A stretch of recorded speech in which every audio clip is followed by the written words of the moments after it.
finalist Andrew Berreyesa. Winner in the semifinals, 2-2. The position that got you the 2 to get on the board. Can you kind of walk us through that? Yeah, if I think back about it, it all happened pretty fast. I mean, I believe I had an underhook, or maybe he had an underhook. I'm not really sure, and he kind of got into a body lock. And I could tell he didn't have much leverage when he went for it, so all I did was just floated my hips and landed on top of him. Your run through the bracket today. 3 really tough matches. You've managed to gut out tough wins along the way. What are you most proud of from what you've done so far? I mean, it's hard to say because, you know, this is my first World Championships, 20 years old. Like last year as a junior, and I just really told myself, I was like, this is your only opportunity for this, like, Junior World Championships.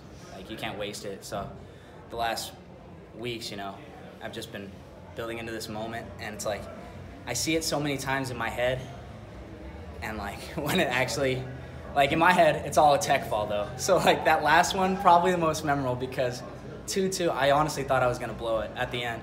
I was like, no, you were winning the whole time, don't blow it like at the end.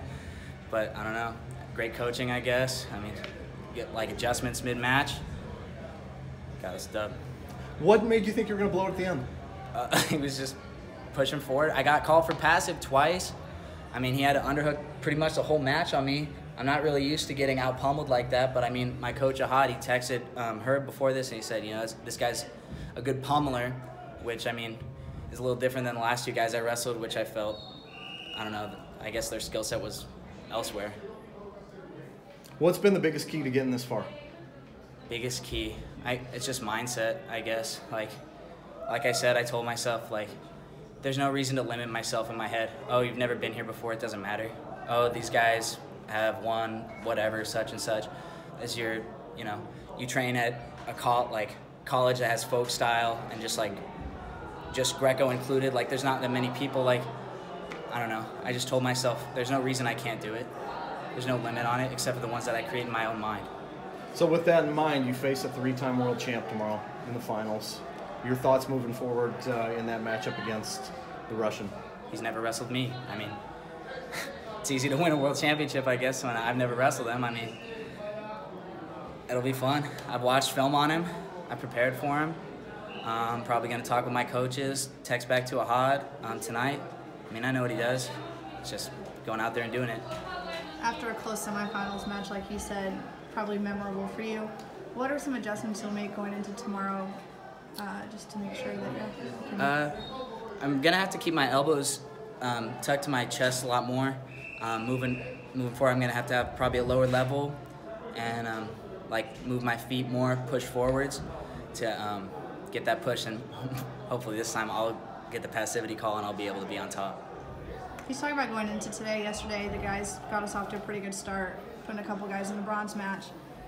Did that at all motivate you? Yeah. I mean, it was kind of like my whole life. You know, I just watch these world championships. I wake up in the morning and I watch them on my computer.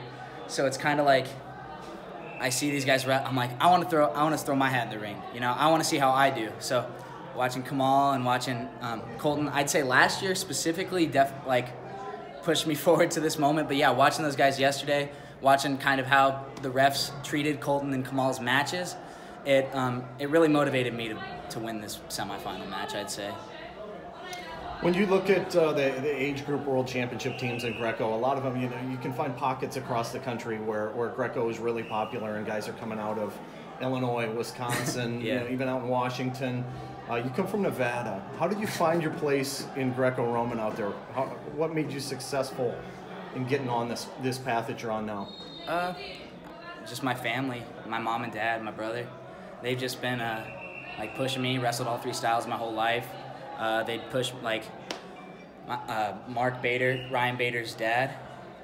He was my club coach growing up. Before that, my brother, and then I don't know, just getting into the best club possible. Like my parents would drive me wherever, California, Idaho, Oregon. It didn't matter, just as long as I can get like that competition and get that coaching.